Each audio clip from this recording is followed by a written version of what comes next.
Baruch Hashem. O que acontece? Nós, no último encontro, nós terminamos sobre falar essa ideia de eles conquistem, né? Falou-se de reencarnação, Gengu, né? Que na realidade a palavra conquistem aqui, ela só está camuflada, né? É uma, como fala assim, é uma tradução possível, mas não é a tradução ao pé da letra, né? Desse texto. Sim. Então o texto ele vai fazer assim, só para você lembrar. Deus criou-os, abençoou, Deus lhe disse: sejais frutíferos, se multipliquem e encham a terra e a conquistem. Domine os peixes e os pássaros do céu e todos os animais que se movem na terra. E aqui a gente explicou que a reencarnação ela tem a ver não só com as ervas, com os animais, mas também até mesmo com o reino mineral. Pior do que seria só cafaquela, né? Seria só ficar vagando por aí. Então seria ficar entre o céu e a terra e que foi o que o Urashi ele tinha trazido para nós, né? Que a palavra conquista está faltando na letra Vav, para ensinar que o homem conquista a mulher para que ela não se acostume a sair de casa de forma exagerada. Vocês lembram da onde o Urashi está trazendo esse conceito? Vocês lembram uma passagem que a mulher começou a sair de forma exagerada da casa e aconteceu uma coisa ruim? Você lembra, senhor Haroldo? Do quê? Um momento em que a mulher começa a sair da casa demais e acontece uma coisa ruim. Aconteceu com Eva? Eva não aconteceu isso. Não tinha um caso, né? Não chega a isso? Não chegou a ter casa. Pra falar a verdade, eu não lembro desse negócio. Tem a passagem de Dinah. Ela é violentada pelo rei de Shechem. Ela foi violentada. Ela tinha o costume de sair de casa, brincar no campo, sair de casa. Era uma mocinha, né? Conhecia o território, a terra nova, que eles tinham acabado de se mudar. E nessas saídas dela, o rei de Shechem viu ela e a violentou. Sim. Então aqui o Urashi ele já traz um concerto aqui para nós sobre essa passagem domine, relacionando isso com o que vai acontecer lá na frente com o Dinah. Se você não é dominar, tipo de prender a mulher dentro de casa, ele fala convencer. Temos que ter algo em casa que seja, vamos falar, mais estimulante do que tem lá fora. Isso é algo da criação dos filhos. Você entende o que o Urashi está trazendo? Criação dos filhos. Nós temos que oferecer para os nossos filhos situações que sejam melhor do que tem lá fora. Porque se por acaso nós não tivermos nada para oferecer para os nossos filhos e lá na frente eles fizerem besteira, a culpa é sua. Por que a culpa é nossa? Por causa que foi você... Livre-arbítrio? Não. Foi você que não o educou. Mas como que não educou? Por exemplo, vamos falar porque enfatizar. Eu tenho um primo que virou bandido. A minha tia nunca deu um exemplo de bandido para ele. Sempre foi uma pessoa honesta, trabalhadora e gente boa. Mesmo que a pessoa ela não ensinou coisas ruins para o filho. O Talmud fala o seguinte: se um pai ele não ensina uma profissão, o filho, ele já fez o filho virar bandido. Mas como vai ensinar a profissão se ela não tem profissão? Ela tem, foi aquilo que eu falei. É obrigatório nós criarmos dentro de casa um ambiente que seja superior ao mundo lá fora. Se o mundo lá fora for o máximo, aqui em casa tem que ser o dobro disso. Entendeu? Vem daqui essa mitzvah, essa lei na Torá. Nós somos obrigados a criar um ambiente que em casa seja melhor do que lá fora. Porque lá fora ele vai aprender tudo, que nem o senhor falou. Vai virar até bandido, vai virar traficante, sei lá. Exatamente. Então é por isso que aqui em casa, que a educação daqui de casa vai ser importante. Porque se ele for uma pessoa que ele aprende os valores do Mussá, da Torá aqui em casa, ele não vai virar bandido lá fora. Não. Você entendeu? A questão astrológica que for usar Kepá, assim, no caso do bandido, o pai tem que ver isso antes do filho também? Tipo assim, ele tem tendência a virar bandido, então eu tenho que estudar o mapa astral do filho pra vir colocar uma Kepá na cabeça dele. Hashem, seria interessante. Seria interessante. É uma obrigação? Não, não é. Porque o pai, como ele está próximo do filho, a mãe, como está próxima do filho, se ela tiver que fazer um papel de pai e mãe, ela vai estar próximo do filho. Então é óbvio que ela vai saber as tendências do filho. Ela vai ver desde pequenininho o filho às vezes é birrento numa coisa, numa outra coisa, e a gente sabe que, por exemplo, uma coisa que a pessoa tem dificuldade é o que ela precisa consertar. Então, por exemplo, a pessoa ela tem dificuldade, por exemplo, em estudar. Então, o que ela precisa fazer nesse mundo que ela não fez na vida passada é estudo. Ela tem dificuldade, por exemplo, como fala, ela tem dificuldade em relacionamento. Ela fica com uma pessoa e logo enjoa. Então, o que ela tem que fazer é ficar com uma pessoa e acabou, sem enjoar. Porque ela tem dificuldade nisso, ela tem que se consertar. Na vida passada ela já foi mulherengo. Nessa vida ela tem que consertar. Se ela não se consertar, ela vai cair no mesmo pecado de antes. Porque a clipar tá dentro dela, a força negativa dentro dela. Então, ou seja, a maior dificuldade sua você mais tem que consertar. Se a pessoa ela tem dificuldade para dar dinheiro para os pobres, na vida passada ela foi pão duro. Então, nessa vida passada, ela continuou sendo pão duro. Entendeu? Até pior, às vezes. Então, ela tem que fazer um esforço até a mais. E assim por diante. Uma coisa que a pessoa tem facilidade já não é o suficiente. Tipo, ela já trabalhou isso na vida passada. Então, você não precisa dar tanto... que ela tem facilidade, você não precisa dar tanto mérito para aquilo. Que seja coisas negativas. Então, por exemplo, ela tem uma facilidade em dar tzedakah. Então, se ela já tem facilidade de tzedakah, não tem que ficar ensinando ela a dar tzedakah. Se ela já tem facilidade de dar tzedakah, acabou. Passa para frente. Vai para outra coisa. Qual que é outra coisa que ela tem de dificuldade? Procure a dificuldade dela para tentar consertar. Para isso serve os gingulim. Você consertar algum problema. Então o pai está muito próximo do filho. É impossível o pai não perceber a tendência do filho. A menos que o pai não esteja prestando atenção. Aquele pai que dorme o dia inteiro porque diz que trabalha de noite. Ou aquele pai que ele vai trabalhar o dia inteiro, de noite ele não dá atenção porque ele diz que precisa assistir o jogo de futebol.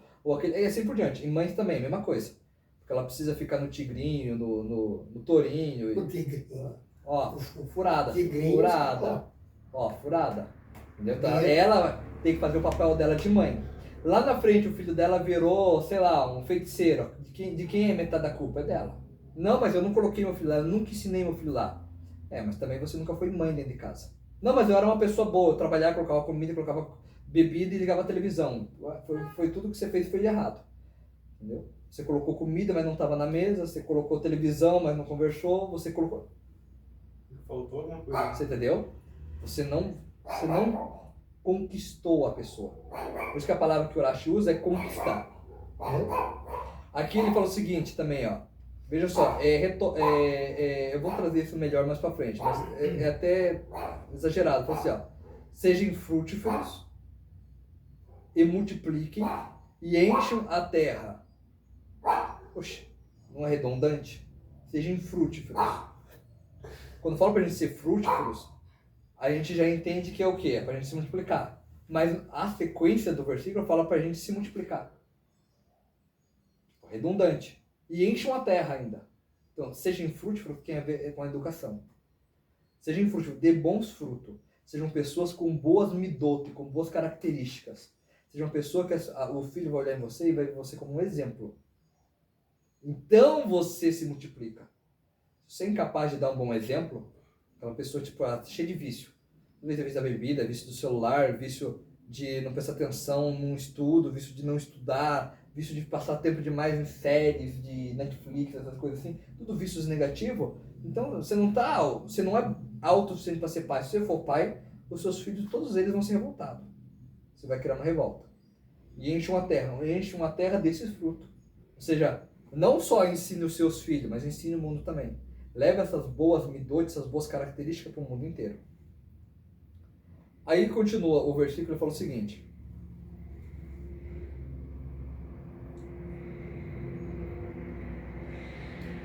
Deus disse, eis que eu lhe dei toda a planta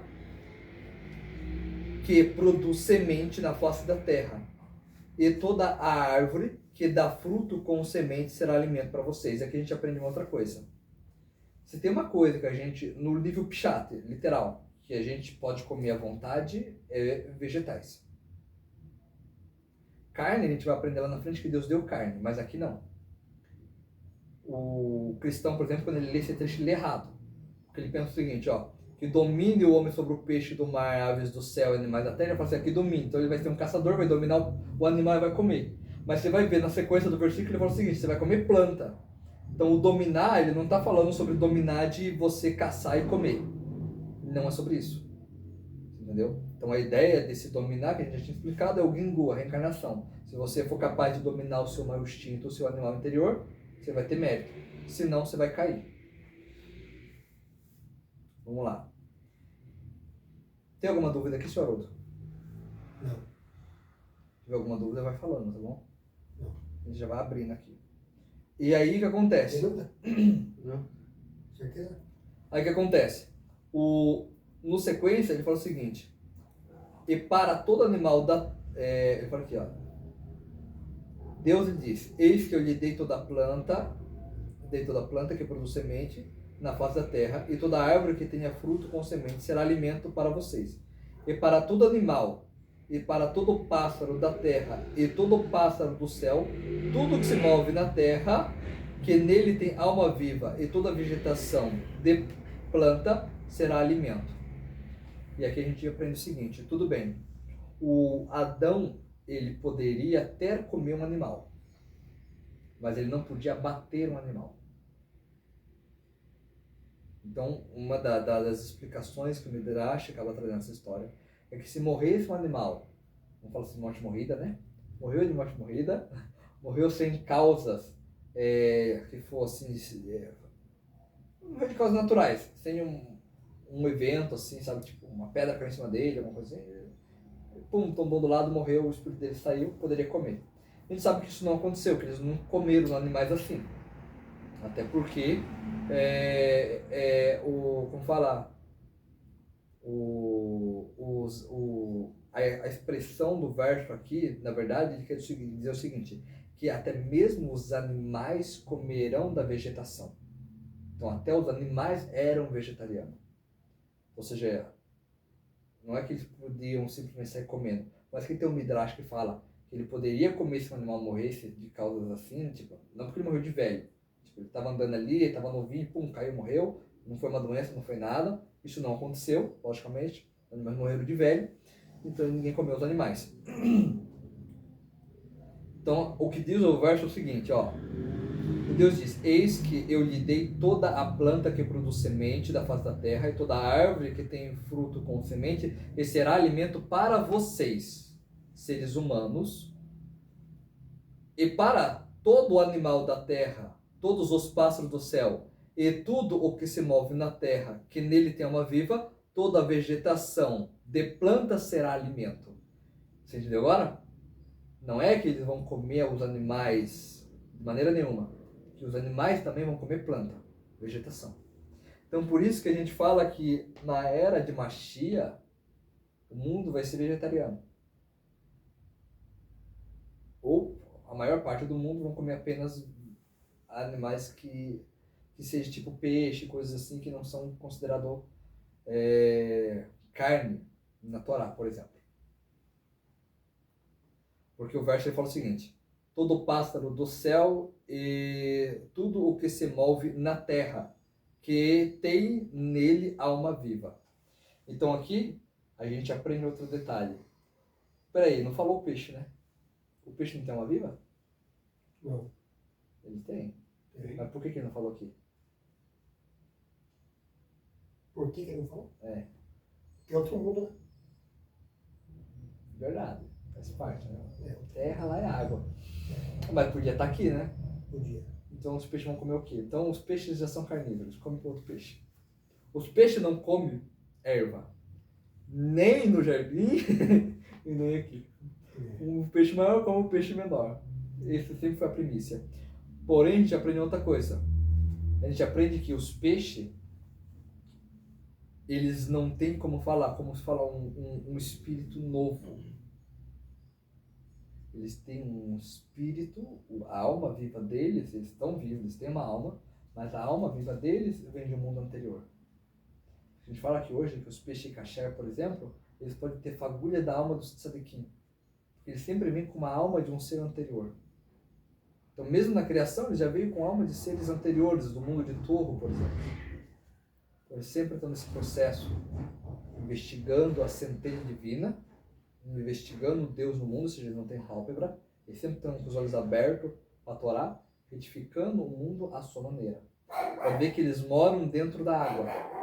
E a gente aprende que um mar é um mikver, um lugar onde você pode fazer um banho e ritualmente se tornar puro. Então, como o peixe ele já mora no mar, por natureza, O que ele está fazendo no mar, então? Ele está sempre retificando alguma coisa que aconteceu antes dele. O objetivo do peixe no mundo, na criação, é simplesmente ter uma alma dentro dele, uma essência, uma família dentro dele, e já está retificando alguma coisa lá atrás. Aí você fala assim, e os peixes que não são cacherna? Eles também estão retificando alguma coisa, só que não é alguma coisa da pureza, alguma coisa da tumata, da impureza. Entendeu?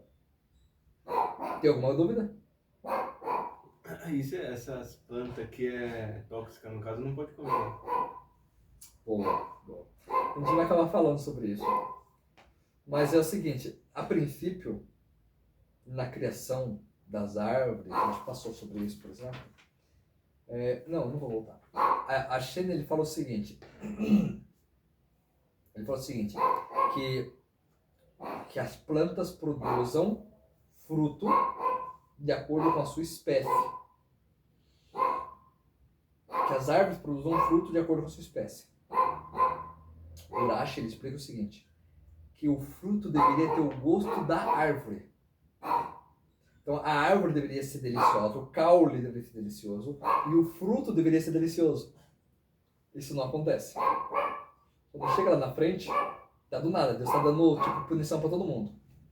Aí Deus está dando punição pro homem, está dando punição pra mulher, dando punição pro serpente. Aí do nada Deus dá uma punição pra terra. Aí você me pergunta o que a terra fez de errado. Assim, a terra será maldita. O que a terra fez de errado? Onde a terra pecou? Onde a terra pecou é que ela não produziu.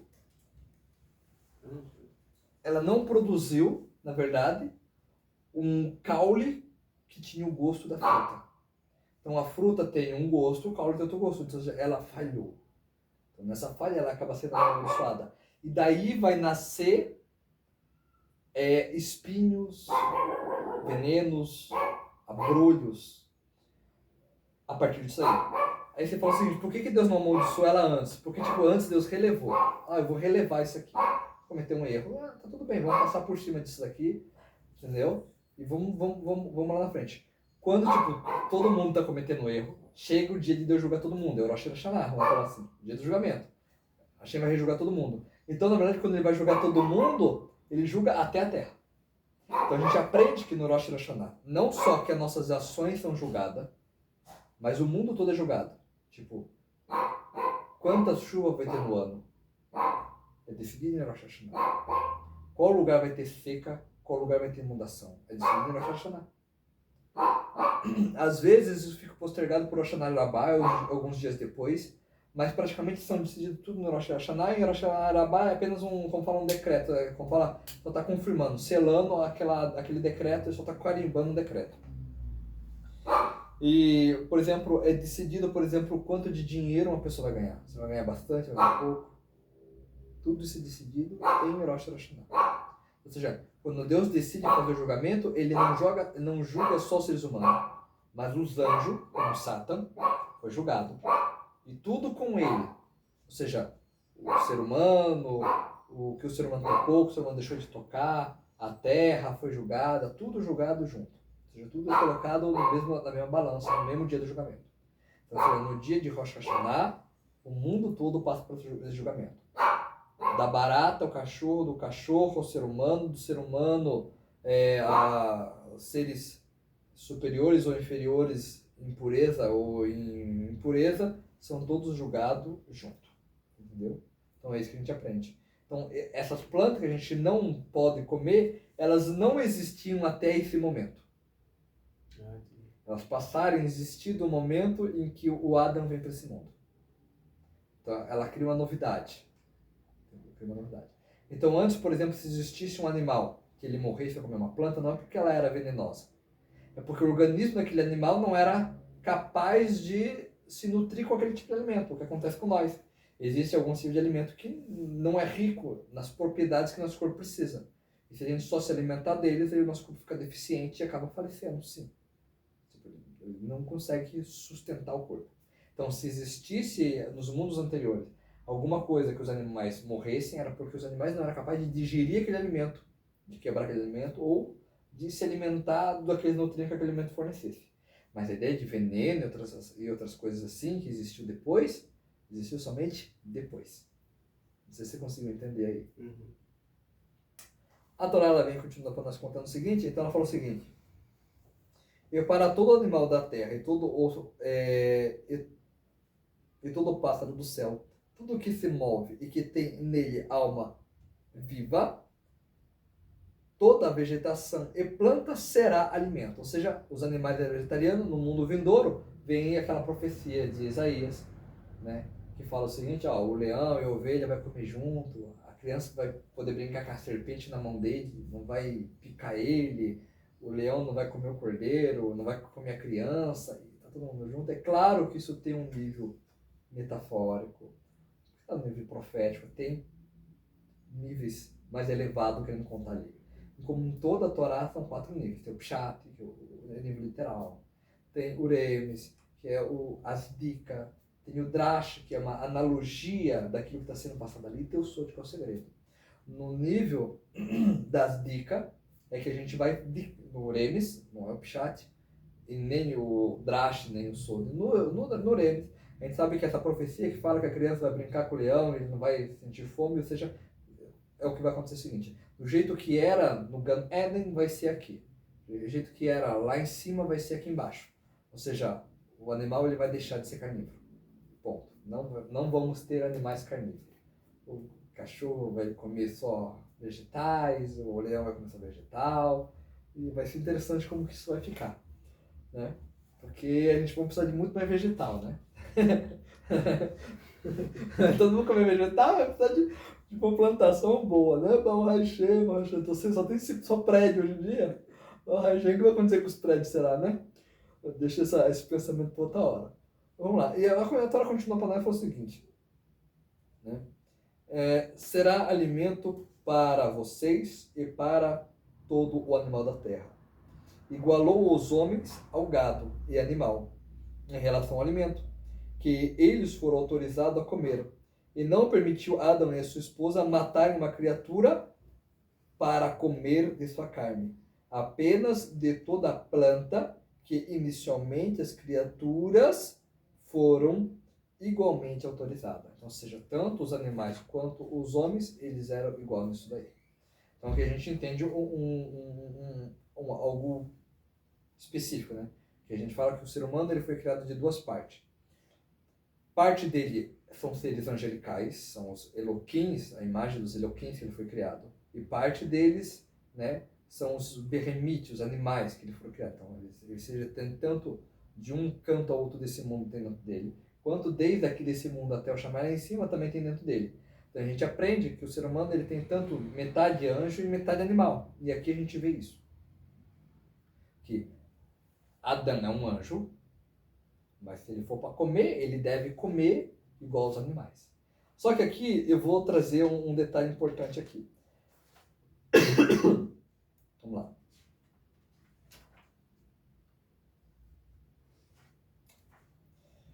Quando vieram os filhos de Noé, esse aqui quem está dizendo é Urash, ele permitiu-lhe comer carne, conforme está escrito, todo réptil, vivo, etc, etc.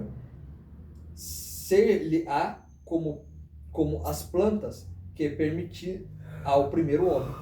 Eu lhe dei tudo. Isso está em Sanhedrin 59b. A gente acaba vendo lá na frente, a Shem libera a carne. Por que a Shem libera a carne? A Shem libera a carne porque não tinha vegetação no mundo. O mundo virou um caos depois do dilúvio. Todas as plantas morreram, tudo morreu. E até que realmente tivesse uma árvore para ter fruto, o ser humano tinha que comer alguma coisa.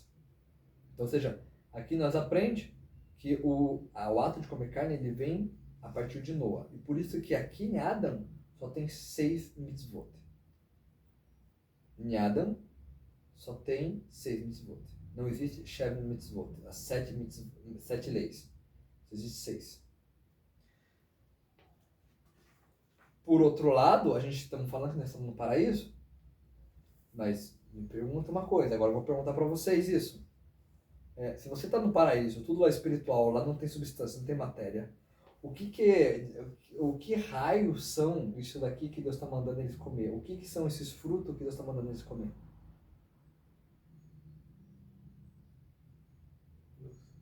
Está lá não tem substância, não tem fruto, não tem nada disso aqui. O que é isso aqui? Quer dizer, Deus mandou o homem comer da vegetação, dos frutos das árvores. Mas eles estão no paraíso, não tem substância lá. Estão no Gan Eden, não tem substância lá, é tudo espiritual. Por que Deus está mandando eles comer? E aqui a explicação é a seguinte. A Torá manda ele comer fruto. E nós vamos entender o seguinte. Tem um verso na Torá que fala o seguinte. Coloquei diante de vocês a vida e a morte. Escolha a vida, escolham a lei. Já aprende que a lei da Torá é o fruto da árvore da vida. Então, se o fruto da árvore da vida é a própria Torá, o que estão a vegetação, os outros frutos que estavam no jardim do Éden? Você consegue já relacionar? Da Torá? Não, a Torá é o fruto da árvore da vida. Uma árvore específica. E os outros frutos eram o quê, então? Conhecimento, né? Exatamente. Os outros frutos eram mussar, era a ética. Entendeu? Então, a Torá, ela fala da ética, mas é muito pouco. A ética é a base de tudo, você fala. É a base de tudo. Então, a Hashem fala para ele o seguinte, olha, antes de vocês receberem a Torá, conseguiu entender agora? Antes de vocês receberem a Torá, por favor, aprendam a mussar. Tem uma ética, por isso que tem, que a Avot fala que você não pode ensinar a Torá para uma pessoa que não tem educação. Ou seja, a pessoa não tem educação, a Torá para ele é proibido, porque faz mal para ele. Ele vai pegar a Torá, ele vai falar o seguinte, olha, como fala? Se um filho ele desmerece o pai, agride o pai, ele tem que levar 40 chibatadas. Aí ele já passa de casa em casa, e tem algum problema com seu filho? Ou seja, ele não quer adoçar, consertar, ele já quer matar, arrancar a cabeça. Ele não tem educação, ele não é uma pessoa que tem sensibilidade. Então a Hashem fala o seguinte para Adam, antes de eu te dar 603 mandamentos, deixa eu te dar sensibilidade. Fala, senhor. No caso, os mandamentos, na Torá tem 603 mandamentos. Né? Esses 603 mandamentos, ele veio através quando Moshe Rabbeinu entregou a Torá para o judeu, ou foi antes? Boa, senhor. Boa. Como a gente está vendo aqui, no Gan Eden eles já estão diante já da Torá. Eles já estão diante dos mandamentos. Você entendeu? Sim. Mas eles não como fala? Me ajuda a falar essa palavra? Interiorizaram, introduziram dentro deles esses mandamentos. A gente vê que a Hashem fala para a corte celestial, vamos tirar ele daqui, porque agora ele é como nós. E agora, já que ele é como nós, não vamos fazer ele comer da árvore da vida, para ele ter vida eterna. E se ele ter vida eterna, acabou. Tipo, não tem tikkun, não tem conserto. Então, vem, como Moshe Rabbeinu, vem a vida eterna. Fala que no Monte Sinai, quando Deus aparece para eles, ele faz aquele 10 pronunciamento. Toda pessoa que tinha um defeito no corpo, o defeito desapareceu. Isso era vesga, arrumou. A pessoa tinha um olho de uma cor, outro de outro, arrumou. A pessoa era corcunda, ficou ereta. A pessoa tinha uma doença, sarou. Mais do que isso, diz que no momento que eles receberam os 10 pronunciamentos, eles não tinham dentro deles nem mesmo o Yetzer Hara. Estava externo a eles. Por isso que eles vê o corpo de Moshe Rabbeinu pendurado, morto no chão, e falam, Moshe Rabbeinu morreu. Está externo a eles. Que nem no Jardim do Éden. Ou seja, quer dizer que eles já eram seres imortais, eles não morriam. Eles se tornaram seres que não teriam o processo de envelhecimento para morrer de velho. Eles chegaram num nível angelical. Aí o que aconteceu? Eles fizeram o bezerro de ouro. Acabou a imortalidade deles. E o nosso trabalho desde então é alcançar esse nível de novo, alcançar esse nível de vida eterna. A gente vai precisar que, como foi com Moshe, que seja como Moshiach, como Mashiach, trazendo a ressurreição dos mortos, a gente não vai ter mais envelhecimento, morte, doença e nada disso. Você entendeu? Então, ou seja, eles estiveram próximo da Torá. Tão próximo que o próprio Adam, ele sai de lá com uma sabedoria da Torá muito grande.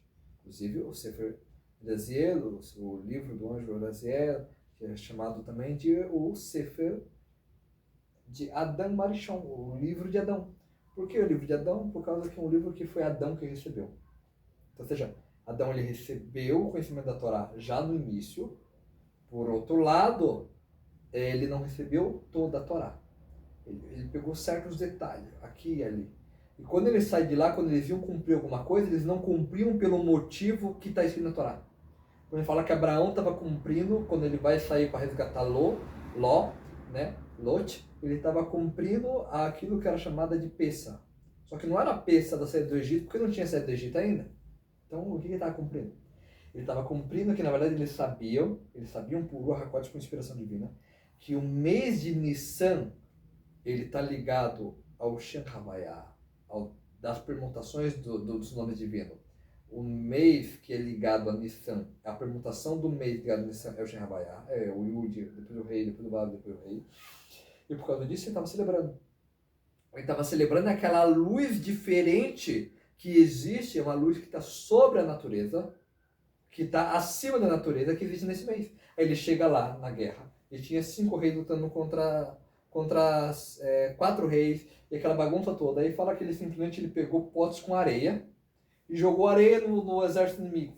Jogou areia. As areias saíam da mão dele, cada grão de areia se transformava em uma flecha e matava todo mundo. Você fala assim, uau, peraí. O que está acontecendo aqui? Ou seja, Abraão sabia que a força ligada a esse mês era a força de um nome divino que expressa algo acima da natureza. É isso que ele estava celebrando. E não que saiu os hebreus do Egito, que isso não tinha acontecido ainda.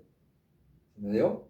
Mas agora, através do relato de Êxodo, que a gente sabe que em abril saiu o povo judeu do Egito, e a Geulah, o mar se abriu, o rio virou sangue e tudo mais. A gente sabe que esse mês é um mês onde Deus se revela, onde a revelação de Deus é maior. Então a gente celebra também Pessa. Só que agora com a lembrança do que aconteceu no Egito. De quando Deus ele mostrou a força desse nome. Abraão ele sabia disso, mas de outra forma. Ele sabia que esse nome era sobre a natureza. Então por isso que ele está celebrando, agradecendo a Deus por estar recebendo essa luz. No final essa luz se manifestou em milagre para ele resgatar Ló. Bem, então eles tinham um conhecimento da Torá em parte, chamado de Torá Nitztah, uma Torá oculta, que era a Torá de Ruach HaKodesh. É a mesma Torá que tem na Torá, só que não exatamente com os mesmos motivos. Como fala, Nitztah é oculto. Então, é uma Torá oculta, ou seja, os motivos ocultos que está na Torá, para eles era revelado. E o que para nós está revelado, para eles estavam oculto. Então, vamos dizer que hoje nós temos tipo a faca e o queijo, nós temos as duas partes da Torá. Bem, por outro lado, a gente aprende o seguinte: se primeiro Deus pede para eles comer da vegetação, e a vegetação é todo mussá, aí nós aprendemos o que aconteceu com o Rambam. Deus fala o seguinte, por Rambam, que é Moshe ben Maimonides, fala assim, Moshe ben Maimonides, ele é como fala? Psukim, um legislador, e ele traz que o Bnei Noah é obrigado, todas as leis de ética ele é obrigado. Da onde ele traz isso? Da onde que Deus revelou para ele que tem que ser desse jeito? Através desse verso. Já que uma vez Deus fala para Adão, olha, toda a ética, se alimente primeiro dela para depois você chegar na Torá. Primeiro, um menino ele deve cumprir todas as leis de ética, todas as leis de Mussá, de cuidado com o próximo, respeito com o próximo, tanto em causas financeiras e tudo mais. Todas essas leis ele é obrigado. Por mais que, por exemplo, exista leis dessas no Shulchan Aruch. O Shulchan Aruch é só para o judeu, são leis judaicas, é o código de lei judaica.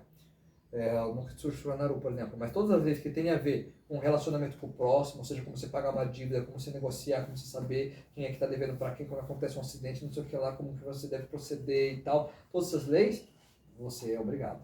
Até as leis de Teshuvah, todas as leis de Teshuvah, por exemplo, de arrependimento, tal, não sei o que, você tem que pedir perdão, não sei o que lá, 3 vezes, não sei. Todas essas leis, que são tudo de ética, você é obrigado. Por quê? Por causa desse verso, onde fala que Deus, ele obrigou Adão a experimentar do jardim inteiro antes de chegar na árvore da vida. Se o objetivo é que Adão tivesse acesso à árvore da vida, por que Deus manda ele comer de tudo isso antes? Para que ele pudesse realmente ter o kavod, a honra, a Torá de forma correta. O que muita gente acaba não tendo. Esse elemento disso, então? Não entendi. Esse elemento da ética, moralidade. Exatamente. Ele correu atrás, ele teve que se trabalhar em tudo isso aí antes de ele chegar na Torá. Só que aí acontece um detalhe, ele não chega na árvore da vida, né? Ele chega na árvore do conhecimento do bem e do mal. A árvore proibida. E aí, lá na frente, quando chegar nesse momento, a gente vai explicar qual é a diferença da árvore do bem e do mal para a árvore da vida, quais são a relação entre os dois, entendeu? E aqui a gente vai falar o seguinte, tem um outro probleminha aqui, né? Porque, tá bom, se mandamentos são os frutos da árvore, as ervas da árvore do jardim que é para ele comer, o que de acho são os animais?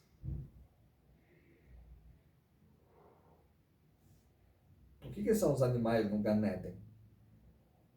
O que são? Tem animal no Gan Eden, tá? Tem um leão no Gan Eden. É o leão daqui? Ele tava... O leão que defeca no Gan Eden, o leão que caga no Gan Eden. Deus me livre de pensar assim. Se a pessoa pensar que tem um leão no Gan Eden, é um animal, é um leão, um gato no Gan Eden. Tem um cachorro no Gan Eden. O cachorro ele copula na frente de outro ser humano. Então, Adão viu os animais copulando na frente do outro, que a gente vê hoje em dia. É isso que é o Gan Eden? Meio que não haverá a pessoa pensando desse jeito, né? É um pecado a pessoa pensar desse jeito. O que é, então, os animais no Gan Eden? Vem os sábios e eles explicam, são anjos. Os anjos dos animais. Anjos são chamados aqui, um tipo de anjo são chamados aqui de animais. Por que eles são animais? Porque vamos falar assim, que eles são, como fala, eles expressam o Criador, eles expressam a vontade divina, só que com uma maneira diferente, no seu próprio aspecto. Entendeu? Então, quando fala, por exemplo, um leão, certo? O que é o leão? Aí você vai ver em hebraico, o leão ele tem um significado. Esse é o significado desse anjo por trás do leão. Não é o leão daqui, mas a essência do significado desse nome em hebraico. Por isso que todos os nomes em hebraico eles têm um significado profundo, muito verdadeiro. É mais ou menos sobre isso que nós estamos entendendo aqui. Então, esses animais no Gan Eden são seres espirituais, são anjos. Por exemplo, um cachorro no Gan Eden, né? Então, o cachorro é como o coração. A gente já falou sobre isso várias vezes. Como o coração, ou seja, é emoção. Então, existe uma força no Gan Eden que ela é toda emoção. Ela não tem raciocínio lógico, ela é toda emoção. Então, ela é toda compaixão, ela é toda amor, ela é toda medo, ela é tudo isso. Ela expressa essa vitalidade, ela expressa essa essência. Então isso é o cachorro no Gan Eden. Não que é um cachorro com 4 patas, com rabo, com isso. Como Adam também. Não tem 2 pés, 2 mãos, não tem 10 dedos, não tem nada disso daqui. Nós estamos falando de um ser que ainda está sem nada físico. Então a gente aprende no Pshat, a gente aprende leis físicas, como a gente fez. Ó, essa lei aqui é tal coisa. Do Remes, a gente aprende, por exemplo, tá vendo isso aqui? Isso aqui é da profecia tal, como vai ser no futuro, a era messiânica, por exemplo.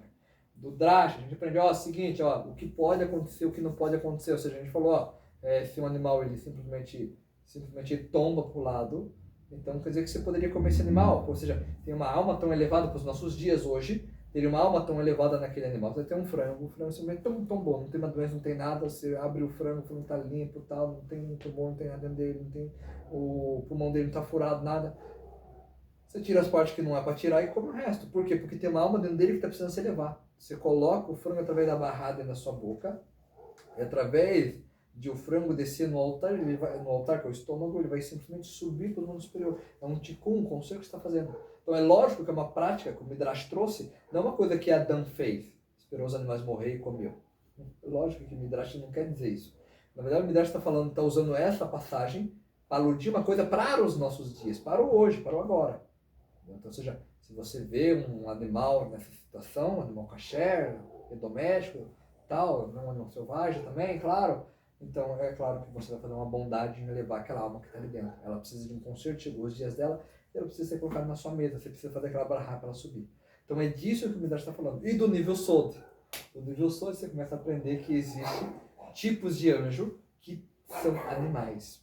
Aí você vai falar assim, tá bom, esses animais quais anjos são? Porque nós temos Ishim, nós temos Queruvim, nós temos Serafim, nós temos uma categoria até chamada de Hayot Kodesh. Hayot Kodesh são animais Kodesh, sagrados. Será que será que são esses os animais que estão falando no Jardim do Éden? Os animais sagrados, os animais da carruagem? São os animais do Jardim do Éden? Não. Não são. Então esses que são chamados de animais aqui não são os Hayata Kodesh, porque os Hayata Kodesh estão no nível acima dos serafins. E nós sabemos que esses animais eles estão abaixo dos Elohim, porque a serpente chega, por exemplo, para o Adam e fala para o Adam, ele fala para o Adam o seguinte, fala para Havá, perdão, para Havá assim, se você comer isso aqui, você vai ser que nem os Elohim, você vai ser que nem os anjos, que são juízes, são anjos ministradores. Então, debaixo desses anjos ministradores tem o Binei e Elohim. E debaixo desses aí a gente vai ter tipo os queruvins. Queruvins era o Adam. Debaixo do Adam vai ter esses anjos que são os animais. Então tem o Ishiim, aí vai ter os. Como é o nome deles? Tá. O motivo agora deu um branco, Baruch Hashem. Aí você vai ter o Adam é um queruvim, por isso que tinha 2 queruvins em cima da arca. O nível do Adam é um queruvim. Existe um ser angelical acima dele, que é os Binei Elohim. Em cima dele tem os Elohim, que são dos tribunal, que através do Adam comer do fruto do conhecimento do bem e do mal, ele alcança esses níveis. Aí ele fala, ó, agora ele é que nem nós. Não sei, ele é que nem nós. Agora ele não é mais um queruvim, agora ele é um Elohim. Só que o que acontece? Eles iam chegar nesse nível através de comer do fruto da árvore da vida. A gente vê que Moshe Rabbeinu, ele se alimentou tanto de Torá, que a gente coloca na Torá o nome dele como Ish Elohim. Ish Elohim. O homem divino. O homem divino. Acho que é a melhor tradução. Como assim? Ele saiu do nível de Adão, de homem, e foi parar no nível de Elohim, de juiz, de tudo mais, de poder, de força, tudo mais. Inclusive, Deus fala isso várias vezes, acho que é 3 vezes. Uma vez que ele fala entre ele e Faraó, eu te fiz Elohim, eu te fiz como um Deus para Faraó. Fala isso depois com Cora, fala 3 vezes, praticamente. Se eu não estou enganado, 3 vezes.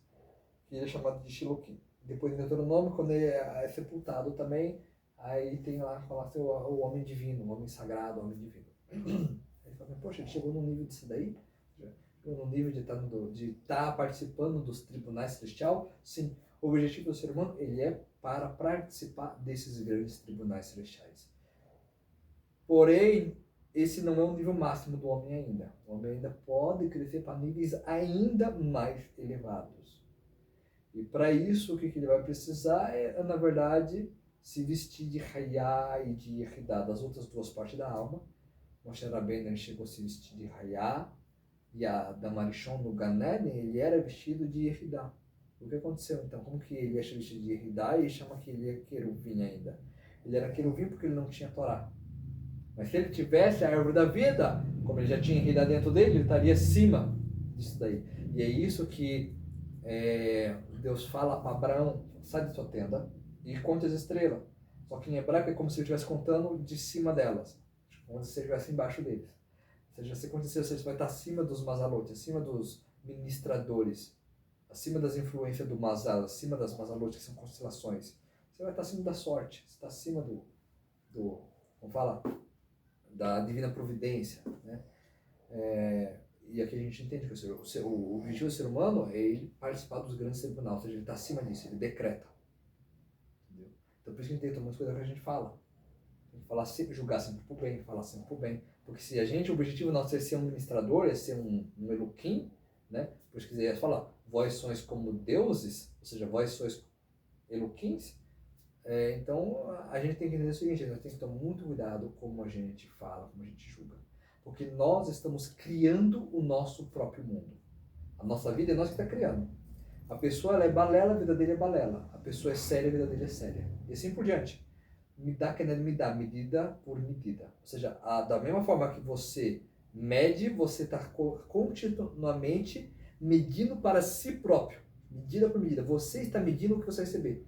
Então, por exemplo, se você definir, por exemplo, e aqui é uma grande sabedoria judaica, porque se você definir, por exemplo, que Deus só pode fazer para você por causa do seu serviço, então Deus só vai aparecer para você dentro do seu serviço. Ou seja, você só vai ter sustento, saúde, com o seu dinheiro que você trabalhou, que você vai conseguir na farmácia e tal. Se você definir que Deus está em todo lugar, que Deus está em tudo, Deus vai te sustentar em tudo. Mesmo quando você não tiver dinheiro na farmácia, você chegar na farmácia, o cara te dá um remédio de graça. Acontece lá, o cara, eu senti te dar isso pra você, o cara faz uma bondade. Ou seja, em todo lugar. Se você definir que Deus está além da criação, se você definir dentro de, com emuná, com fé completa, com confiança completa, que Deus está além da criação, você chega num nível que nem Moshe Rabbeinu, não precisa nem comer nem beber.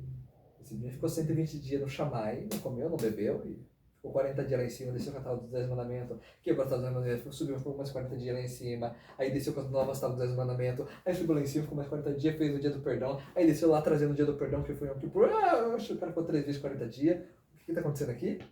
O cara não vai comer, não vai beber, não vai dormir, não, ele não precisou. Porque para ele não estava mais definindo Deus como se, eu preciso comer para me ter vida. Por exemplo, o povo no deserto não precisaria de maná. O povo só precisou de maná, porque eles definiram, não precisa de comida, não precisa de bebida. Nós vamos morrer no deserto, Moisés. Não tinha sepulcro bastante no Egito, teve que trazer nós para se sepultar no deserto? Que é uma grande piada, porque o Egito é um país só de sepulcro. O país inteiro é só cemitério, o lugar inteiro. Lá não tinha cemitério bastante, precisava sepultar no deserto. Ou seja, sendo sarcástico como Moshe Rabbeinu, né? Ou seja, como eles definiam que eles precisavam do alho, que eles precisavam da comida, então teve maná. Mas se eles falassem, não precisa disso, não ia precisar. Aonde que se prova isso? Por exemplo, Deus não trouxe roupa do céu. Mas está escrito que eles colocavam as roupas, a roupa crescia na criança, trocava de cor, ficava limpa, sozinha, o mau cheiro tudo desaparecia, ficava limpa, podia se sujar, que ela tá brincando até, entrando dentro de casa, a gente tá toda limpa, assim, ó, lavagem a seco. Uau, é mágica, que nem Harry Potter, assim, sabe? Eles estão todo molhados, eles falam um negocinho assim, está tudo sequinho, é a mesma coisa. Por que aconteceu isso aí? Por causa que na roupa eles não definiram. Porque eles estavam acostumados a usar qualquer tralha como escravo. Então eles não definiram que eles precisavam de roupa. Então Deus podia aparecer. Eles não precisavam de roupa. As roupas deles sempre eram novas, as melhores que tinha, tudo. Incrível. Os tecidos, a traça não comia nada, não envelhecia, ficaram 40 anos no deserto, a chinela crescia e diminuía no pé de cada um. Uau! Não é Deus super revelado? É. Por que não aconteceu a mesma coisa com bebida e comida? Será que Deus não tem poder bastante para alimentar eles como fez com Moisés? Claro que tem. Mas eles falaram o seguinte, nós precisamos do alho, nós precisamos da cebola. Você entendeu? Então muito cuidado, porque você é um Elohim. Ou seja, você vai definir o quanto de luz vai entrar na sua vida. Por isso que eu posso falar aí fora, lei da atração. Vamos falar, pense positivo e vai acontecer pensamento positivo. É verdade, isso é judaico. Isso é judaico. Isso é Zorra, isso é Mishnah, isso é Gemara. Isso é judaico. Você pensa positivo, vai acontecer positivo. Ou seja, não é pensar positivo e não fazer nada. É continuar fazendo, mas acreditando que aquilo que você está fazendo é só um recipiente, é só um copo. Mas quem que vai encher aquilo é a Kadosh Baruch Hu, Santo Bendito seja. Que não é o seu trabalho que está fazendo aquilo. É tomar o remédio sem acreditar que é o remédio que vai tirar a sua dor. E sim que é Deus que vai tirar a sua dor. Você só está usando aquilo como um meio. Qualquer coisa você não usa. Se achar que não precisa, você não usa. E vai acontecer da mesma forma, você vai ficar sem dor. Uau, mas pode ficar se baseando em milagre?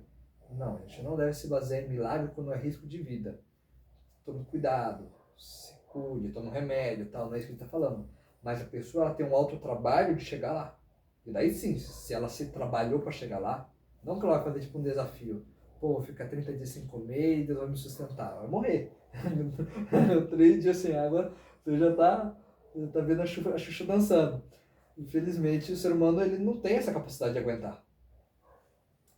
Por outro lado, se ele se trabalhou degrau a degrau espiritual, ele foi trabalhando, fé aqui, fé ali, bitarrão aqui, ele acreditou que, tipo, poxa, eu ganhei R$1.000, mas eu vou conseguir, tipo, cuidar da minha casa e vai sobrar dinheiro. Ele vai conseguir, vai sobrar dinheiro, de alguma forma vai sobrar dinheiro. Ele acredita que Deus vai fazer o dinheiro dele multiplicar. E Deus vai fazer. Ele vai tomar todas as precauções, todas as limitações, ele vai criar um recipiente, um copo, e Deus vai encher isso de água. E cada vez mais ele pode fazer isso, depois de cada vez menos ele pode ganhar. Tem a história de um Hassid, que ele vai fazendo isso, e chega um momento que ele começa a trabalhar só 2 horas por dia. Ele trabalhava 2 horas por dia, e aí chegou um momento que ele só trabalhava 2 horas por dia na semana. E as 2 horas por dia que ele trabalhava na semana, ele tinha dinheiro para sobrar para a semana inteira.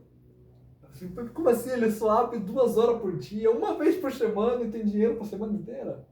E daí os outros sábios falam o seguinte, olha, se ele quisesse fechar e acreditar que Deus proveria a ele, Deus proveria a ele. Porque ele tinha isso de forma completa. Tipo, não é uma paranoia da pessoa. Ele foi trabalhando, ele foi chegando lá de degrau em degrau. Entendeu? E por isso que a gente tem, por exemplo, a contagem do Homer. São 50 dias de subida, de elevação, 50 dias do Homer.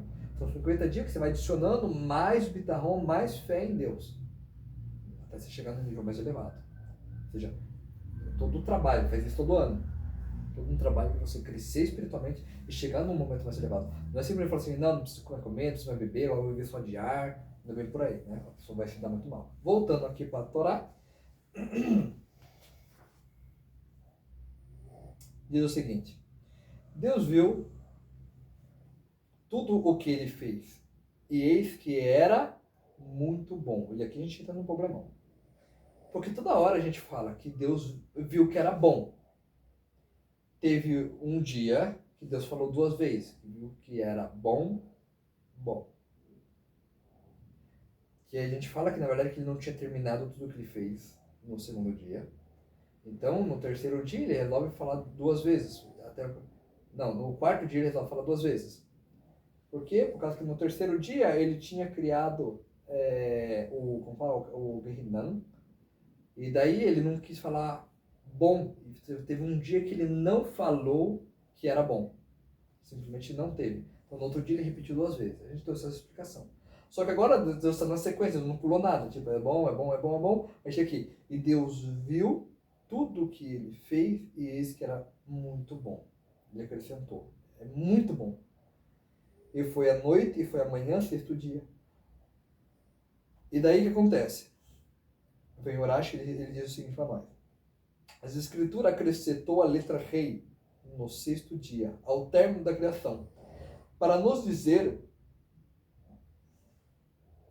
que ele estipulou com eles todos que haviam sido criados, com a condição de que o povo de Israel viesse a aceitar os 5 livros da Torá.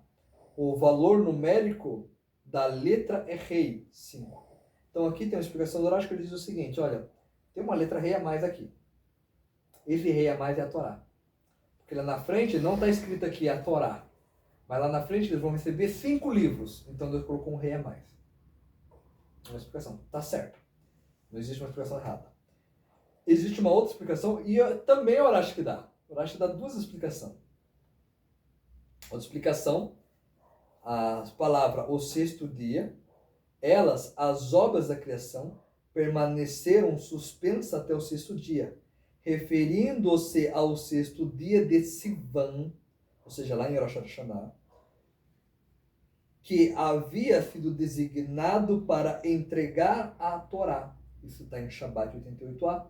O rei é o artigo definido em alusão ao famoso o 6º dia de Sivan, quando a Torá viria a ser dada. Então a gente tem Rosh Hashanah, Rosh Hashanah Rabbah, nós vamos ter Sukkot e Simchat Torah, 6 de Sivan, ou seja, a gente vamos ter a entrega da Torá lá na frente. Então eles falam o seguinte, olha, isso aqui é por causa que lá na frente vai ter, no dia 6 de Sivan, vai ter, em Libra, né, após Rosh Hashanah, no mês de Libra, julgamento, nós vamos ter, então, a entrega da Torá.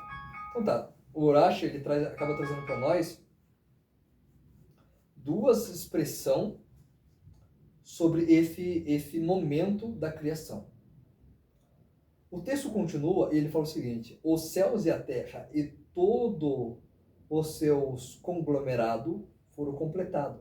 Deus completou o seu trabalho no 7º dia e ele havia feito. Ele descansou no 7º dia de todo o trabalho que ele havia feito. Deus abençoou o 7º dia e santificou, porque nesse dia Deus cessou todo o trabalho que tinha criado para ser feito. E aqui a gente vai aprender mais 2 segredos. Deus completou o seu trabalho no 7º dia. Vamos lá. Rabi Shimon, ele diz, um ser de carne e sangue não sabe determinar exatamente o tempo e por isso ele necessita adicionar o profano ao sagrado. Ou seja, ele adiciona certos tempos com margem em segurança para compensar a sua incerteza em relação ao horário de Shabat. Do que ele está falando aqui? Por exemplo, o judeu ele tem uma obrigação que ele não pode acender fogo no Shabat. Faz parte do guarda Shabat. Não é para nós acendemos fogo normal no Shabat. Então o que acontece? O judeu acender as luzes de Shabat, ele tem que acender antes do Shabat. Então, no momento que ainda não é o Shabat, ele adiciona as luzes do Shabat. Porque se ele for esperar exatamente o momento que é o Shabat, pode ser que já entre o Shabat, e daí se ele acender o fogo, vai ser no momento que vai profanar o Shabat. Então ele adiciona o profano ao sagrado. Isso é o ser humano. Na verdade, a gente tem que criar essas margens. Exatamente o segundo, o minuto exato, o milésimo exato, centésimo, milésimo, o décimo de milésimo, a gente não vai saber exato. Já Deus não. Ele sabe até o último, como se fosse um fio de cabelo, ele dá a explicação. Ou seja, ele vai saber até o último segundo que faz a divisão. Deus conhece exatamente o tempo e os seus momentos. E assim adentra nele no Shabat, com permissão de um fio de cabelo. Isso significa o seguinte, o que ele está querendo dizer? Que na verdade Deus continuou o seu trabalho até exatamente o último segundo de Shabat. Não que nem o ser humano que ele para antes. Já acende as velas, já é Shabat. Não é Shabat ainda tem sol no céu. Deus não, ele trabalhou até o último momento. Ele falou o seguinte.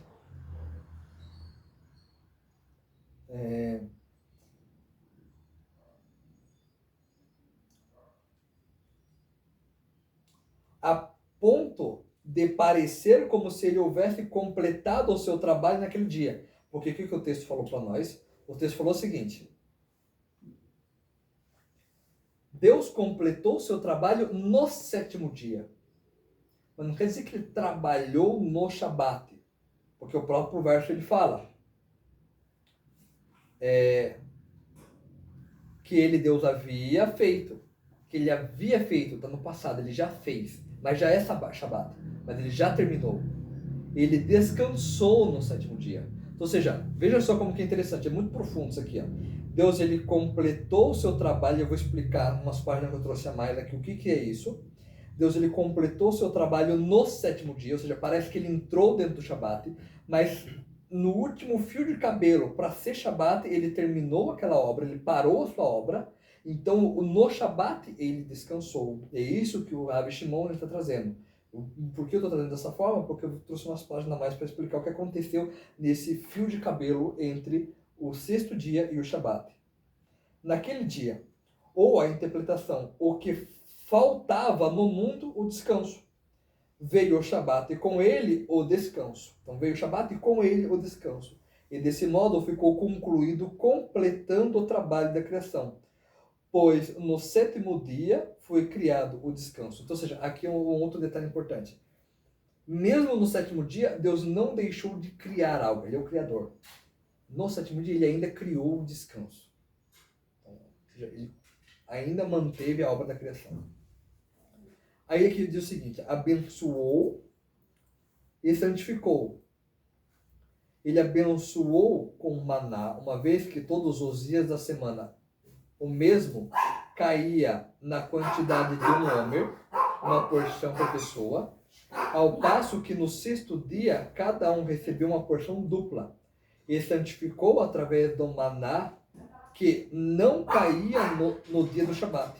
Esse versículo foi escrito fazendo referência ao que viria a acontecer no futuro. Também tem uma outra explicação que ele fala o seguinte, lá na frente fala que nós temos que santificar e lembrar do Shabat. Abneion, né? Guardar é proibido. E aqui nós aprendemos que a gente deve emular a Deus. Então, assim como Deus ele santificou o Shabat, nós santificamos o Shabat. E assim como Deus ele como fala, ele lembrou, né, parar a sua obra, nós lembramos antes do Shabat, nós lembramos que está entrando no Shabat, nós nos prepara para a entrada do Shabat, recebendo assim o Shabat. E dessa forma nós aprendemos também que Deus ele criou no Shabat, ele ainda criou o descanso. Então nós ainda criamos algo no Shabat. Nós não para de criar. Porque lá na frente o Urashi também explica que tipo, o ser humano ele não para de criar. Como as estrelas do céu não parou a criação, não cessarão a sua obra, assim nós não cessarão a nossa obra. Assim como Deus não cessou de ser criador. Nós não cessa de fazer trabalhos criativos no Shabat, exceto o povo judeu. Você vê como difere bastante entre o judeu e Nenô, é como se fosse duas Torá, não é a mesma, mas tipo, tem uma grande, abre um arco bem grande, tá bom? Que Deus tinha criado.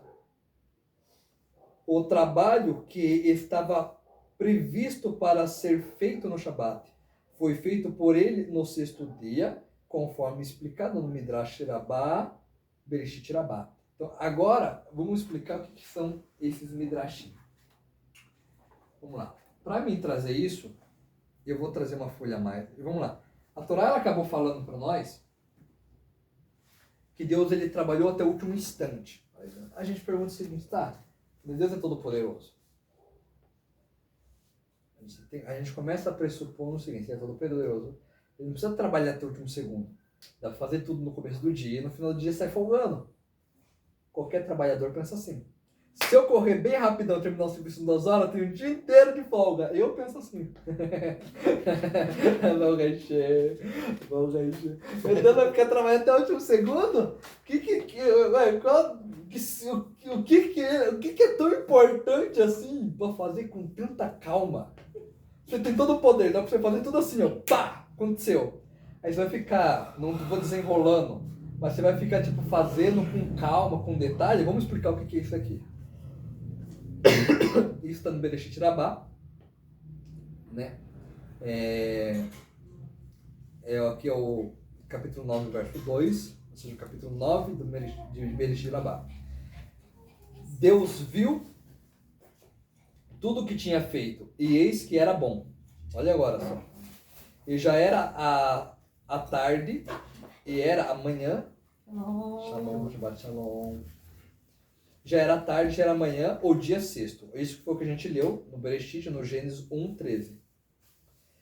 Deus viu tudo o que ele havia feito. O Rabino Levi começou. A glória de Deus está escondendo um assunto, mas a glória dos reis, dos mestres, né? A glória dos reis está investigando o assunto. Isso está escrito no Provérbios, né? Mishlei, que é 25, verso 2. O Rabino Levi disse, em nome do Rabino Ramam Bar Hanania, desde o início do livro até aqui, a glória de Deus pedindo ocultar, esconder um assunto. A partir daqui, a glória dos reis está investigando o assunto. A glória das palavras de Torá, que são comparadas aos reis, como é afirmado através de mim, os reis reinam. Mishlei, Provérbios 8, verso 15. Chamado para investigar um assunto. Outra questão.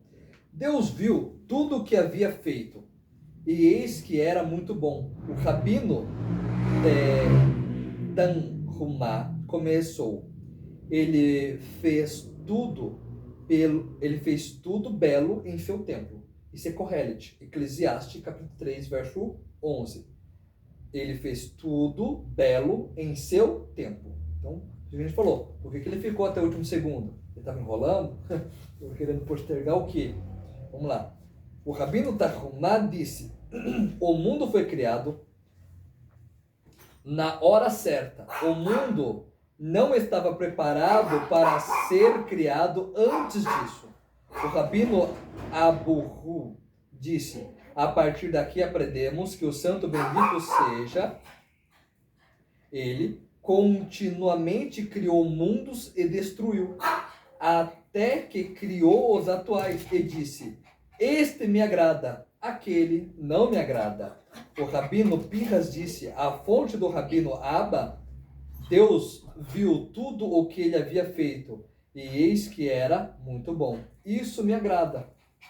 Isso não me agrada. Então, ou seja, naquele momento, no sexto dia, foi mais ou menos quando Deus definiu, olha, realmente, dessa vez deu certo. Esse aqui eu gostei. E por isso todo esse cuidado dele ficar até o último, o fio de cabelo entre a divisão do Shabat e não. para ter exatamente certeza se tudo o que estava na criação era bom. E agora nós vamos ter que falar, se tudo é bom, uau, tem certeza que tudo é bom? Tinha uma serpente no jardim. Tudo é bom? Tem uma cobra no paraíso. E a gente vai entender isso aqui. Tudo é bom. Não existe mal. E tem uma coisa que não existe no judaísmo, é o mal. Não existe Deus versus mal, não existe Deus versus Satã, Deus versus um anjo, Deus versus alguma coisa. Não existe isso. Tudo é bom. A realidade é que falta para as pessoas o conhecimento da Torá. Deus viu tudo o que ele tinha feito e eis que era muito bom. O próprio Deus declara, tudo o que Deus fez era bom. Não tem algo que Deus criou, entrou no Shabat. Não tem algo que Deus criou, ou seja, Adão está lá no Shabat. Adão está no Shabat. A serpente está lá no paraíso junto com Adão. Deus olhou para isso e disse, ó, tá tudo bom, tá ótimo. Desse jeito que tem que ser. Então tem que entender que jeito é esse. Rabi Yonan disse, quando o rei de carne e ossos constrói um palácio, ele olha para os níveis superiores de uma só vez e para os níveis inferiores de uma só vez. Outro olhar. Mas o santo bendito seja, olha para o sublime o terreno, tudo de uma vez. E aqui nós aprendemos. Quando Deus fala, é muito bom, ele não está falando só do mundo físico. Ou ele não está falando só do mundo espiritual. Ele está olhando tudo. Literalmente olhou tudo. Do físico e espiritual, das klipot às santidade, das klipot à santidade, ele olhou tudo aquilo e ele viu que tudo era muito bom. Aí continua. O rabino Shimon Ben Laski disse, eis que muito bom este mundo, e eis que é muito bom. Este é o mundo vindouro. O santo bendito seja olhou para este mundo e para o mundo vindouro com um só olhar. Olhou para esse mundo. O que você está passando agora? O que eu estou passando agora? As coisas boas, as coisas ruins. E ele falou o seguinte, olha, o que você está passando é muito bom. Olhou para o mundo vindouro, olha, o que você vai receber é muito bom também. Eu tenho que trabalhar muito para entender isso. O rabino Shimon Ben Laskin disse em nome de Rabino Elazar Ben Azaiá, ai de mim, meu Senhor Deus, eis que fizeste o céu e a terra com teu grande poder e com teu braço estendido. Não há nada que te seja obscurecido. Isso está em Jeremias, capítulo 32, verso 17. A partir desse momento, não há nada que seja obscurecido para você. Rabi Hagai disse em nome de Rabi Yitzhak, e você, Salomão, meu filho, conhece o Deus de teu pai e serve-o de todo o coração, com uma mente voluntária, pois o Senhor busca todos os corações e compreende todas as inclinações do pensamento. Se você o busca, ele lhe será acessível, mas se você o abandonar, ele o abandonará para sempre. Isso está no 1 Crônicas, capítulo 28, versos 9. Só esse verso aqui, daria aulas inteiras, né? Vamos passar direto para a gente entender o Shabat. Mesmo antes de um pensamento ser formado no coração de uma pessoa, ele já é revelado diante dele. Rabino Yudá disse em nome de Rabino Yitzhak, antes que uma criatura ser criada, seu pensamento já é revelado diante dele. O próprio Rabino Yudá disse, mesmo quando não há fala nem linguagem, eis que o Senhor, tu sabe tudo. Isso está no Terrilim, no Salmo 139:4. Mesmo antes que a língua pronuncie a palavra, já, eis que o Senhor, tu sabe tudo. O Rabino Haman Bar Hanania e Rabino Yonan e o Rabino Haman Bar Hanania disse, isso é um análogo de um rei que construiu um palácio e ele viu e isso o agradou. E ele disse, palácio, palácio, se você pudesse sempre encontrar favor diante de mim, assim como você encontrou favor diante de mim nesse momento. Então o santo abençoado seja ele, disse ao seu mundo, meu mundo, se ao menos você pudesse sempre encontrar favor diante de mim, assim como encontrou favor de mim nesse momento. Rabi Yohanan disse, isso é um análogo de um rei que estava casando a sua filha, e ele fez para ele um dosel e uma câmara nupcial. Caiu-o, gravou e o pintou. Ele viu e isso o agradou, e ele disse, minha filha, se ao menos esta câmara nupcial pudesse sempre encontrar favor diante de mim, assim como encontrou favor diante de mim nesse momento. Então o santo abençoado seja ele, disse ao mundo, meu mundo, se ao menos você pudesse encontrar favor diante de mim, assim como encontrou diante desse momento. Aqui eles estão contando para nós um segredo que é o seguinte, quando o mundo é criado, Hashem ele vê desde o começo até o fim, e Hashem ele declara assim, tudo o que eu fiz é bom. Tudo o que eu fiz é bom. Mas meu mundo, querendo dizer o seguinte, a consciência do mundo no futuro, ela não vai nem sempre entender os meus motivos. Mas no futuro, no Olam Rabá, eles vão compreender que isso é bom. Então eu já vou deixar na Torá. Muito bom. Isso é muito, muito bom. Isso é muito bom. Na Torá do Rabino Meir, e aqui a coisa começa a ficar mais profunda, vamos entender por que é tão bom isso que Deus está criando. Por que ele amou tanto essa criação?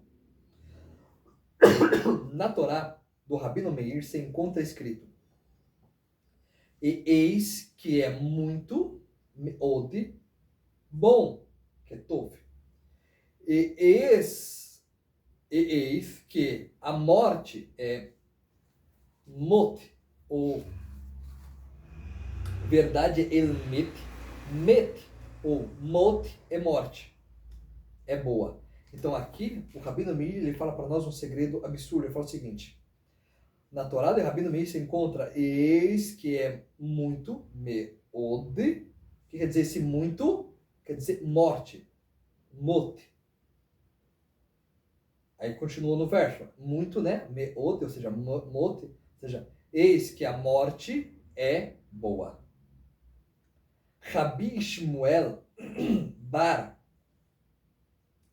Haman disse, certa vez, eu estava montado nos ombros do meu avô, subi de sua cidade para Kefar Hanan e via Beit Shean e ouvi Rabi Shimon ben Elazar sentado e expondo em nome de Rabi Meir, ensinando, né? E eis que muito bom, e eis que a morte é boa. Rabino Haman bar Hanania e Rabino Yonan e Rabino Haman bar Hanania disse, Adão, o primeiro homem, era digno de não ter provado o sabor da morte. Por que então ele foi penalizado com morte? É porque o santo bendito seja ele, previu que seus descendentes, o Nabucodonosor e Hiram, o rei de Tiro, estava destinado a se tornar divindades, serem declarados deuses. Ambos se tornaram deuses na sua época pelas pessoas que os cercavam.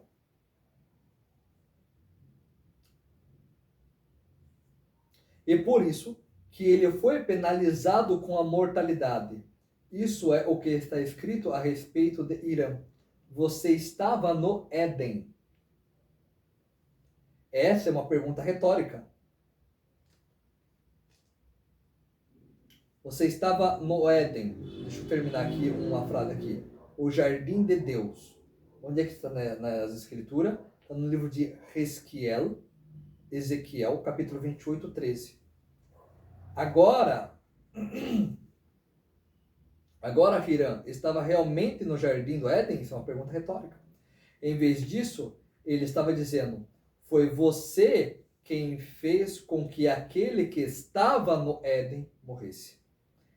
Rabino Riá, filho da filha do Rabino Ben-Henkiah disse, em nome do rabino Bereia, você era um grande querubim, Risquiarro, de novo, Ezequiel 28:14, foi você, Hiram, que causou a morte daquele querubim de Adão.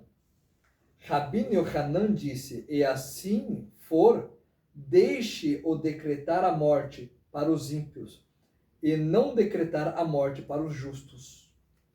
A razão pela qual ele não fez isso é que foi para que os ímpios não fingissem arrependimento. Os ímpios começam, me desculpa, eu não vou fazer errado, eu não vou mais errar, fingindo arrependimento, mas é falso. Porque eles sabem que eles vão morrer, o justo não, ele quer viver, então ele vai fingir ser justo, mas no coração dele continua a maldade. Para que os ímpios não dissessem, os justos não vivem porque acumularam mitzvot e boas ações. Eles iam dizer, os justos vivem por causa que Adão era justo. Nós também acumulamos mitzvot e boas ações. O resultado seria agir virtuosamente por motivos falsos. Ou seja, os ímpios iam começar a agir com bondade, com boas virtudes, com boas midot, mas no coração deles, eles não estavam fazendo aquilo por Hashem, para se conectar com Hashem. Simplesmente era para não morrer, por medo do castigo.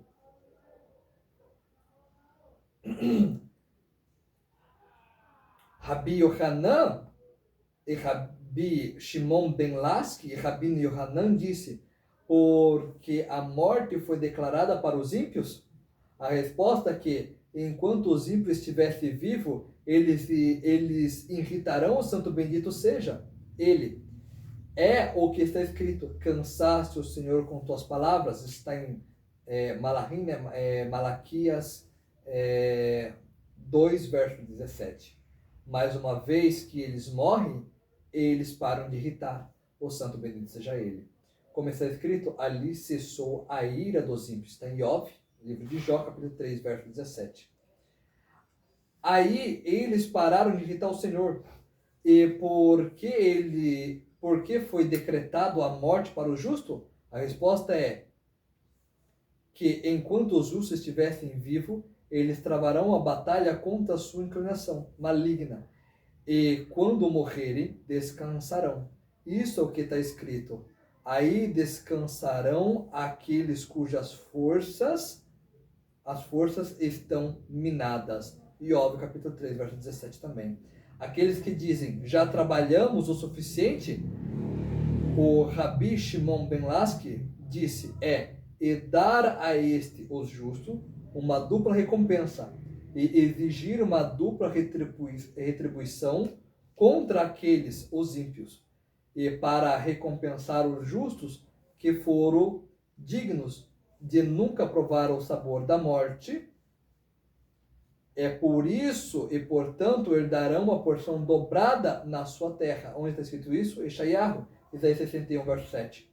E para exigir a retribuição contra os ímpios, visto que os justos eram dignos e nunca provaram o sabor da morte, e foi somente devido a eles, os ímpios, que aceitaram a morte sobre si mesmo, eles herdarão, portanto, o dobro do que ganharam. Aqui, o resumo disso daqui é o seguinte: todas as almas elas originam do corpo de Adam Arishon. Não existe uma alma que foi criada fora de Adam Arishon. Toda Adam Arishon é a única alma. Existem algumas almas que elas nem chegaram a fazer parte do comer do fruto. Tá? Elas acharam aquilo tão repugnante que são pouquíssimas, dezenas apenas, que elas se separaram. Pode falar. Até o Aziel também, ele veio à Terra, né? Então ele veio de Adão também, né? Não. Aziel já é outro caso. Eles são anjos, né? Bnei Elohim. Então eles não são, como falar, dessa equipe que nós estamos falando aí, dos descendentes de Adão. Então eles são dois anjos que tiveram o corpo materializado, realmente, eles ganharam uma roupagem humana para viver aqui, né? Acabaram sendo gigantes, né? E eles não fazem parte disso aí, eles não têm essa ligação com os seres humanos. Mas eles acabaram pulando mulheres humanas e deles descenderam filhos. Aí Tá vem bom? uma parte da alma do... Aí a gente vai ter algumas misturas aí, mas deles mesmo, eles são anjos separados, entendeu? Por outro lado, a gente aprende que já que todas as almas saíram de Adam Arishon, a gente aprende que a própria alma de Rava, de Eva, né, saiu de Adam Arishon. Ou seja, a gente entende, ou seja, que esses dois reis é aquele pronunciamento. Se você comer desse fruto, você será como os deuses, como Deus. Ou seja, no futuro se torna dois seres que são cultuados, que viraram entidades, viraram deuses. Ou seja, então por causa essa inclinação que estava dentro do Adão, é que todos eles morreram. Não por causa de algo que aconteceu no futuro, foi decretado já no começo, por causa que desde o começo isso já estava dentro do Adão. E daqui os posquinhos legisladores eles vão travar vários debates. Hoje vamos falar o seguinte: o Yetzirah, a má inclinação, já estava dentro de Adão ou não? E a explicação é: a má inclinação já existia, era a cobra. Isso é óbvio. Mas ela não estava dentro de Adão, ela estava fora de Adão. Ou seja, mas tipo assim, existe como uma má inclinação estar fora do corpo? Claro que não, isso é impossível.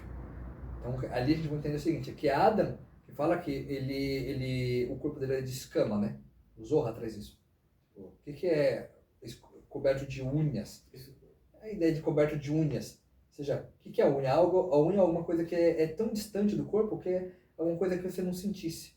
Então, para ele, a má inclinação, o corpo, vamos falar assim, a vestimenta da cobra, é algo que está tão distante dele, ou seja, está tão fora do corpo, ou seja, ele vai do chão até os céus, ou seja, ele está tão fora do corpo que a má inclinação é como se estivesse fora do corpo dele. Então, é como se a serpente não fosse algo que faz parte da essência da gente. Vê, parece que a serpente é um ser de fora dele, né? E, na verdade, não. A serpente, ela é intrínseca de Adão, ou seja, uma vez que ela é intrínseca de Adão, ela deveria fazer parte do corpo dele, mas Adão estava com uma consciência elevada tão alta que os desejos é como se fosse tipo a unha, como se fosse uma unha para ele. É algo que está distante, não é algo que ele sente o tempo todo, que ele está envolvido o tempo todo. Você entendeu? Essa roupagem é antes dele comer do fruto, né? Essa roupagem Aqui, quando eu estou falando de uma roupagem que eles estão no Gan Eden, eu estou falando de uma roupagem de luz. Sim. Feito de hora. Ou seja, o Midrash conta que o Adam, ele tinha uma cobertura, ele era coberto de luz, de mitzvot, que nem Moshe Rabbeinu. Ele desce da montanha todo coberto de luz. Esse é o Adam Arishon. Por outro lado, acontece uma coisa problemática, porque se você for olhar, na realidade o Adam Arishon, ele se vê nu. Mas ele só se vê nu depois que ele coloca o bem e o mal dentro dele, vamos falar assim. Ou seja, que ele se embebeda de dúvidas. Vai lá. Chama. No momento que ele se embebeda de dúvida, então ele perde essa roupagem.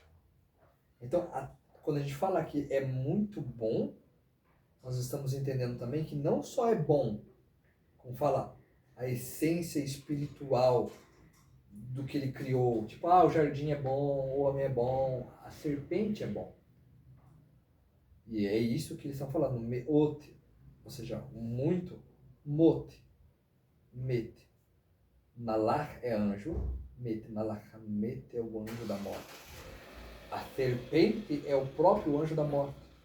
Ou seja, então mesmo o anjo da morte, ele ainda é muito bom. Porque ele é capaz de limpar aspectos de erros, de pecado, que o ser humano não é capaz de limpar sozinho. Entendeu agora? Tipo, detalhes que o ser humano não é capaz de consertar, esse anjo é capaz de consertar. Até esse ponto é muito bom.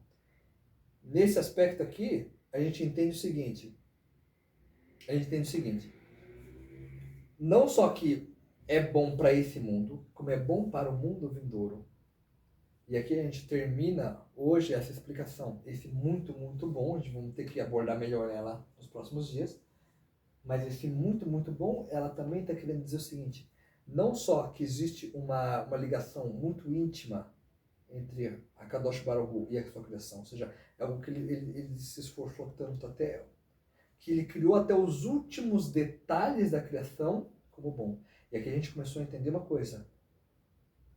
A força negativa, aqui é chamada de a Sitrahara, né? Sitrahara, que é a força negativa, são as Klipot. O Yitzhara, que é o mau instinto, a serpente, o próprio serpente, né? O próprio serpente. E o anjo da morte são as mesmas coisas. Criado não só por um fim bom, mas para que desde o início ele seja bom. E por isso que a gente vai chegar lá na frente e a gente vai falar o seguinte, olha, comer do fruto é bom. Não é algo ruim, não é algo pejorativo.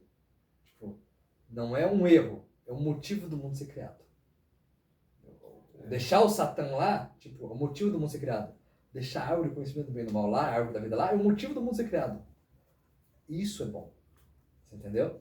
Porque aqui nesse ponto da Torá, a Torá ela começa a falar sobre algo, mas ela não conta, depois ela vai falar lá na frente o que aconteceu até essa entrada do Shabat, o que aconteceu nesse Shabat.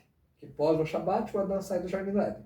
No Shabat ele ainda passou no Jardim do Éden. Terminou o Shabat, a vida lá, a Hashem chega lá e tira ele do jardim. Ou seja, mesmo aqui, entre a sexta-feira, que foi quando ele comete o erro, a entrada do Shabat, onde ele já cometeu o erro, ele entra no Shabat, ele já tinha, comido o fruto. E mesmo assim, na sexta-feira, enquanto ele está comendo o fruto, a gente está falando o quê? Isso é muito bom. Você está comendo do fruto. Você fez certo. Você adivinhou. Era isso que eu queria. Entendeu? Vamos encerrar por aqui. E vamos deixar esse material do Al Hashem para a gente continuar no próximo dia. Do Al Hashem. Deixa eu colocar na pausa aqui.